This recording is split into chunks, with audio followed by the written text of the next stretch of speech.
한국은행 금융통화위원회가 기준금리를 0.25%포인트 올렸습니다. 한국은행은 내년까지 5~6% 수준의 고물가가 이어질 것이라 전망했습니다. 기준금리 인상 소식에 연말까지 추가금리 인상도 예고됐습니다. 보험업계는 운용자산 수익률 회복 기대감이 커지고 있습니다. 중소레미콘 업계가 시멘트 가격 기습 인상 철회를 요구했습니다. 원자재 가격과 유류비, 운반비 등이 급등해 역대 최악의 위기를 겪고 있는 상황 속 일방적이고 기습적으로 가격을 올렸다며 목소리를 높였습니다. 일기 신도시 정비사업 지연 논란으로 경기도를 포함한 수도권 아파트값이 약 10년 만에 가장 큰 폭으로 내렸습니다. 센 경제라이브 출발합니다.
시청자 여러분 안녕하십니까? 센 경제라이브 서정덕입니다. 한국은행이 사상 처음으로 4차례 연속 기준금리를 올렸습니다. 여전한 고공행진 중인 물가 때문인데요. 내년까지 5~6% 수준의 고물가가 이어질 것이라 전망했습니다. 이런 이유 때문에 한은의 금리 인상 기조는 앞으로도 계속 이어질 것이란 분석이 나오는데요. 윤다혜지 기자가 전해드립니다. 한국은행이 기준금리를 또 한 번 인상했습니다. 한국은행 금융통화위원회는 오늘 회의를 열어 기준금리를 0.25%포인트 인상했습니다. 이는 지난 4월과 5월, 7월 회의에 이어 4차례 연속 기준금리를 올린 것으로 사상 처음 있는 일입니다. 현 경제 상황이 지난 7월에 예상했던 국내 물가 및 성장 흐름과 크게 다르지 않은 만큼 지난달 통방에서 제시했던 바와 같이 25bp의 점진적 인상이 적절하다고 판단하였습니다. 금통위는 국내 경기의 하방 위험이 커지고 있지만 물가가 목표 수준을 크게 웃도는 오름세를 지속할 것으로 보여 금리를 인상했습니다. 또 미국이 공격적으로 기준금리를 높이면서 원화 가치가 하락해 원달러 환율이 급등하고 있어 환율 방어도 고려한 것으로 보입니다. 이 총재는 연말 기준금리를 2.75에서 3% 수준으로 보는 시장에 대해 합리적으로 평가하며 당분간 금리 인상 기조를 이어나갈 방침입니다. 즉 물가는 5에서 6%대의 높은 상승 압력이 지속될 것으로 전망되므로 인플레이션 기대 심리 확산 억제와 고물가 고착 방지를 위해서는 지속적인 금리 인상이 필요하다고 보았습니다.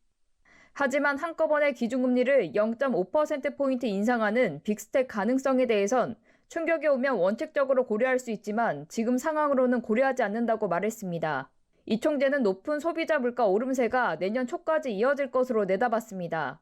그는 물가는 5에서 6%대의 높은 상승 압력이 지속될 것으로 전망되므로 인플레이션 기대 심리 확산 억제와 고물가 고착 방지를 위해서는 지속적인 금리 인상이 필요하다며 5에서 6%대의 높은 소비자 물가 오름세가 내년 초까지는 이어질 것으로 내다봤습니다.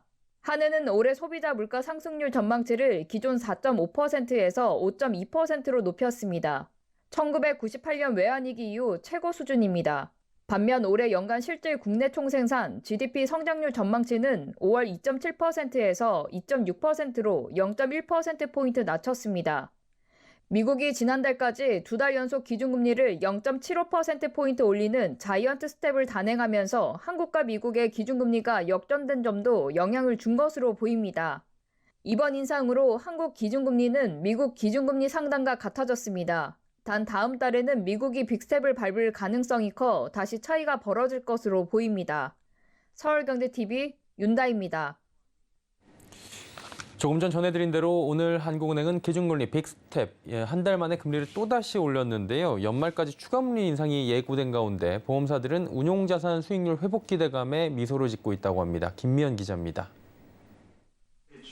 올해 들어 기준금리가 5차례 1.5%포인트 잇따라 인상되면서 보험사들이 자산운용 수익성 개선에 기대감을 높이고 있습니다.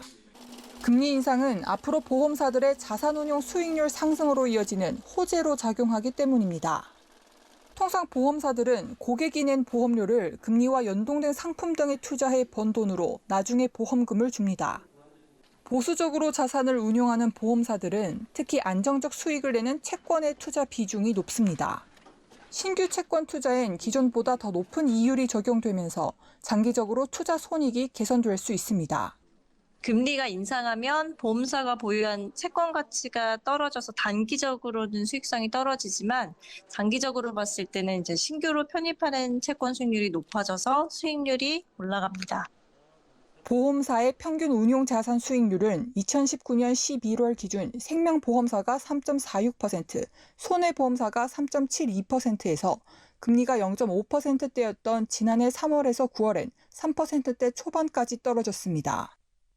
이후 지난해 8월 기준금리가 인상되면서 지난해 말 기준 평균 운용자산 수익률은 생보사가 3.25%, 손보사가 3.07%로 소폭 올랐습니다.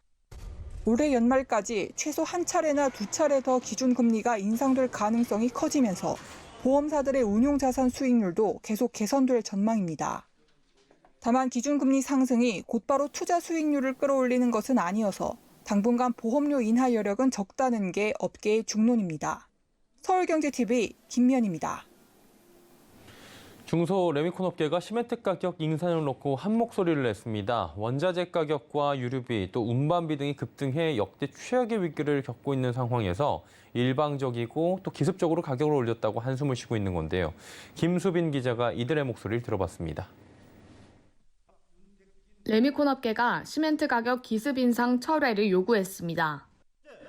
시멘트 업체들은 일방적이고 기습적인 가격 인상을 즉시 철회하라! 철회하라! 철회하라! 철회하라!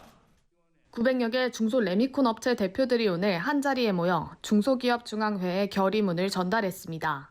중소 레미콘 업계 비상대책위원회는 시멘트 업체로부터 지난해 7월 5.1%, 올해 2월 17에서 19%에 이어 오는 9월 추가 인상을 하겠다는 통보를 받았다고 밝혔습니다.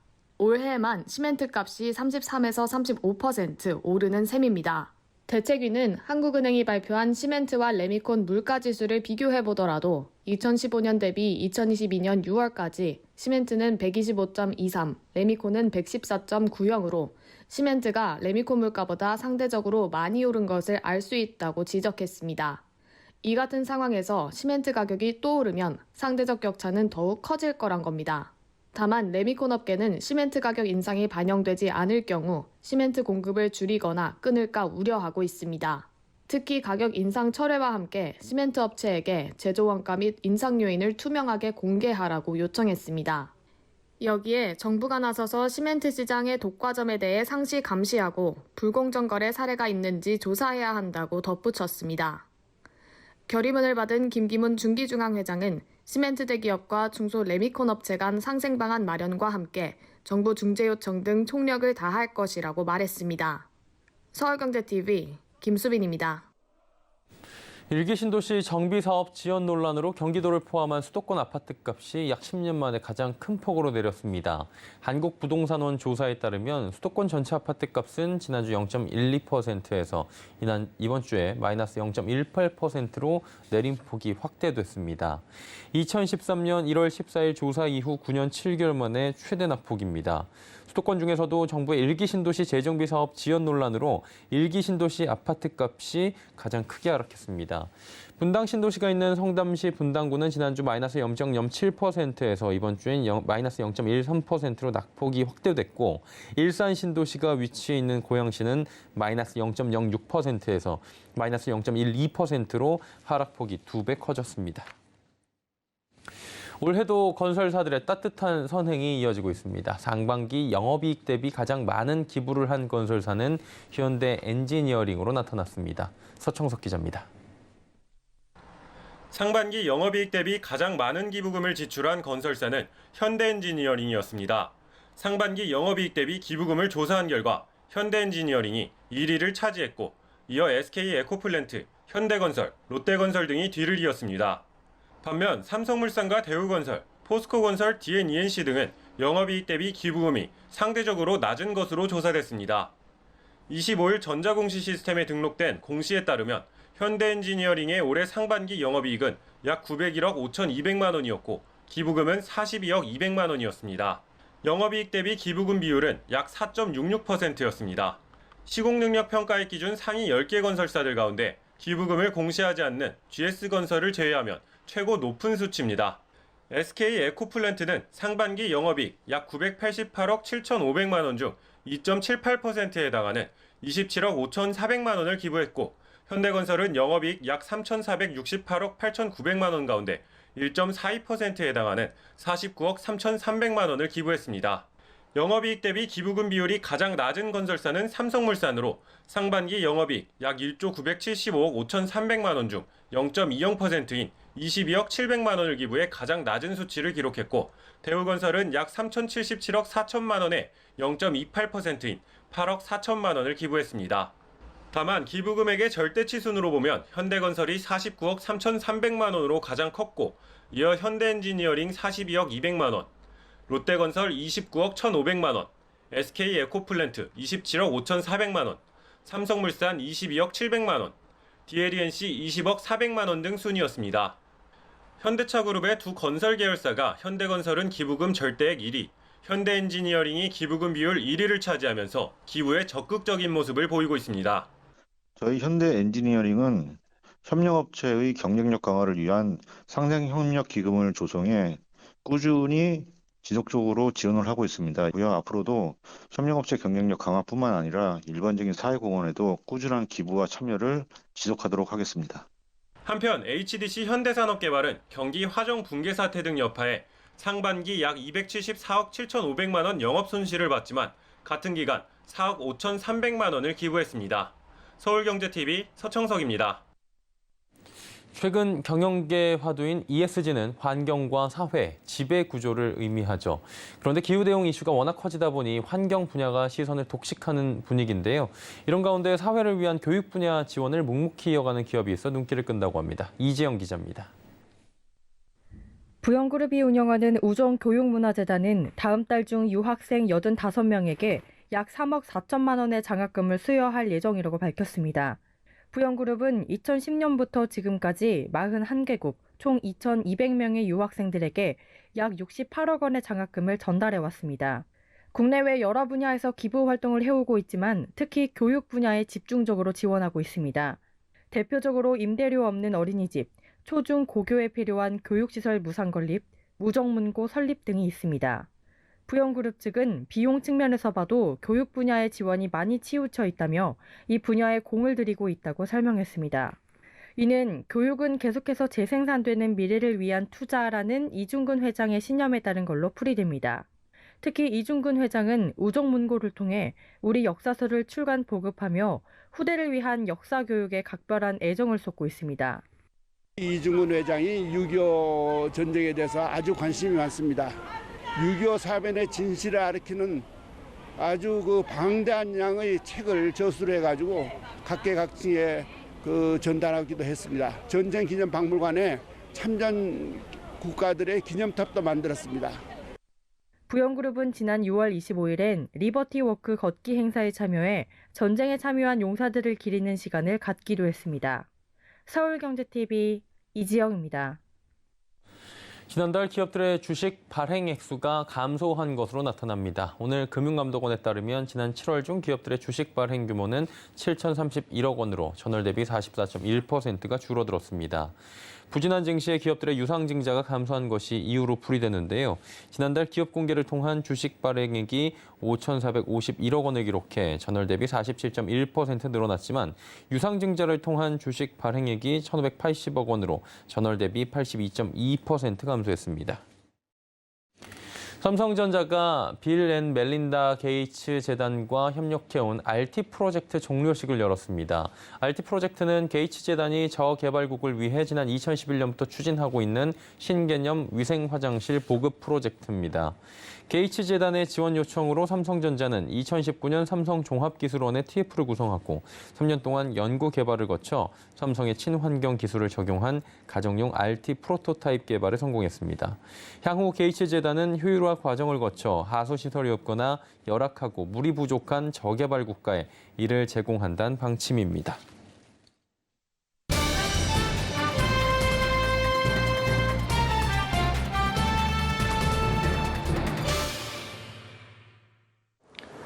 우리나라 대표 녹차 생산지로 유명한 경남 하동군은 지난 2016년부터 인구가 계속 줄면서 성장 동력 마련이 절실한 상황인데요. 오늘 이슈 플러스에선 하승철 하동 군수를 모시고 하동군의 지역 소멸 위기 대응 전략에 대해서 들어보겠습니다. 군수님 안녕하십니까? 예, 반갑습니다. 예. 네. 어느새 군수 취임 한 달이 지나셨죠? 네, 그렇습니다. 먼저 민선 8기 하동 군정 방향에 대해서 소개해 주실까요? 지역 소멸의 위기를 크게 겪고 있는 우리 하동군에서 새로운 민선 8기 군정 지표는 공감하는 열린 군정, 매력 있는 문화 관광, 그리고 꿈 이루는 미래 교육, 성장하는 지역 경제, 행복 주는 군정 이렇게 정했습니다. 이 모든 것이 지역 소멸의 위기를 극복하고 활력 있는 하동을 만들기 위한 저희들의 지향점이다 이렇게 말씀드릴 수 있습니다. 군수님은 앞서 부산 진해 경제자유구역 청장으로서의 경험도 가지고 계신데요. 네. 이러한 경험을 토대로 지역경제 성장을 이끌어낼 거라는 지역민의 기대도 큽니다. 네. 하동군의 지역경제 성장 전략에 대해서도 말씀해 주실까요? 네. 하동군은 인구 4만 3천의 자그마한 시골 군단위 이렇게 지자체입니다. 지역 경제 성장을 이루기 위해서 특단의 외부 경제의 수혈이 필요한데요. 다행히 지난 20년 전에 부산 광양만권 경제자유구역으로 이렇게 하동주구가 설정되어 있습니다. 거기에 갈사산단, 대송산단, 두 레즈단지와 같은 경제자유구역이 설정되어 있는데 지난 20년간 많은 시행착오 끝에 큰 빚을 안고 지금 좌초 위기에 있습니다. 그래서 큰 채무의 불안을 해소하고 불확실성을 걷어내고 투자자의 새로운 관심을 이끌어내는 그런 경제자유구역의 정상화가 절실한 과제이고요. 이 부분이 잘 된다면 하동 경제의 미래가 밝은 미래가 이루어질 생각을 합니다. 뿐만 아니라 하동은 독특한 기후 조건, 토양 조건을 갖고 있어서 전국 어느 곳보다도 특산물이 많은 지역입니다.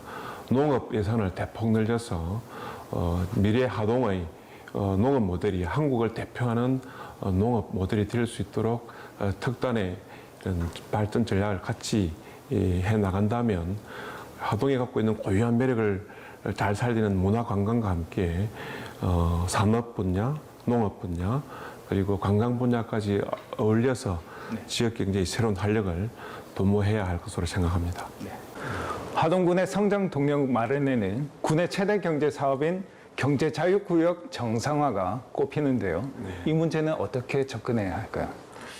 경제자유구역 청장을 지닌 저의 경험과 노하우를 살려서 불확실성을 해소하고 투자 여건을 개선하는 데 집중하겠습니다. 그러기 위해서는 재무검증 용역을 통해서 그 빚의 원인이 무엇이고 책임 소재가 어디 있는지를 정확하게 가려서 빚의 규모와 책임 소재의 검증 등을 통해서 불확실성을 제거한 다음에 선분양 후 개발이라는 새로운 개발 트렌드를 잘 도입을 한다면 새로운 발전의 계기를 찾게 되리라 생각을 하고요. 이를 위해서 제일 중요한 것이 무엇보다도 정주 여건의 개선을 먼저 도모해야 된다고 생각을 합니다. 좋은 기업을 유치를 하기 위해서는 먼저 그 기업의 임직원들이 잘 살 수 있는 그런 교육, 의료, 또 이제 주거와 같은 이런 부분이 불편이 없어야 하고 여기에 하동만의 매력을 가득 갖춘 그런 정주 공간을 만든다고 한다면 그런 그 정주타운 신도시를 만들어서 좋은 기업을 데려볼 수 있는 기반으로 삼고자 합니다. 네, 이번에는 하동군의 관광 활성화 전략에 대해서도 말씀해 주실까요? 하동이 갖고 있는 지리산 남쪽의 따뜻한 기후와 비정형 반곡선녀가 불리어지는 독특한 경관, 그것이 또 하나의 국립공원이 남해 바다와 같이 어우러지고 섬진강이 같이 이렇게 떨어지는 이런 청정하고도 독특한 매력으로 가득 차 있는 곳이 하동의 관광 여건이 되겠습니다. 그래서 대형 관광시설도 중요하지만 그보다 더 중요한 것은 이러한 하동이 갖고 있는 고유한 매력을 잘 살려서 관광객들에게 감동을 주고 또 체험케 한다면 그것이 미래의 관광 트렌드에 맞지 않느냐, 이런 부분을 적극적으로 발굴하고 또 6차 산업화하고 이렇게 할 계획입니다. 네. 인구 감소에 따른 지역 소멸 위기 대응을 위해선 청년 인구 유입이 가장 중요한 요소가 될 것 같은데요. 여기에 대해서도 설명 부탁드리겠습니다. 하동의 지역 소멸 위기는 매우 이제 심각합니다. 1년에 태어나는 그 아기 수가 한 120여 명 정도고요. 해마다 1000명 정도의 인구가 감소되고 있습니다. 이 문제를 해결하기 위해서는 귀촌 귀농이 가장 그 중요한 수단이 되겠지요. 귀촌 귀농의 경우도 이제 은퇴하신 노 세대의 어떤 귀촌도 중요하지만 하동의 미래를 책임질 청년 인구의 유입이 가장 절실하다 하겠습니다. 청년들이 접근할 때 제공할 수 있는 숙박시설이 매우 부족하죠.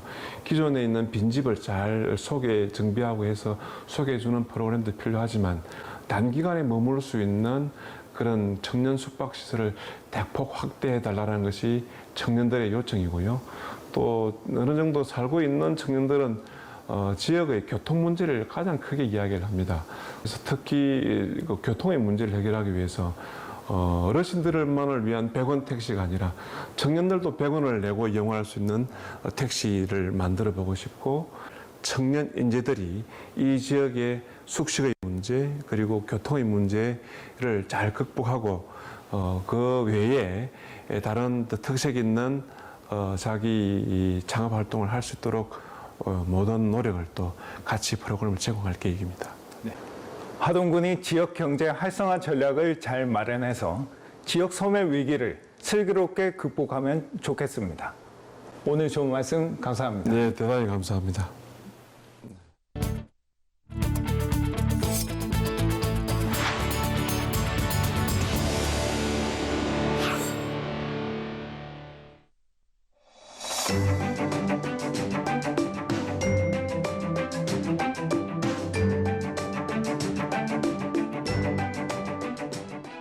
안녕하세요. K웨더 라이프스타일1보 박유라입니다. 오늘 중부지방은 흐린 가운데 비가 조금 내렸고요. 선선한 날씨를 보였습니다.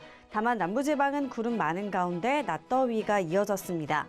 내일은 전국 하늘이 흐리다 차츰 개겠고요. 경기 북부와 남해안, 제주는 새벽 한때 빗방울이 떨어지는 곳이 있겠습니다.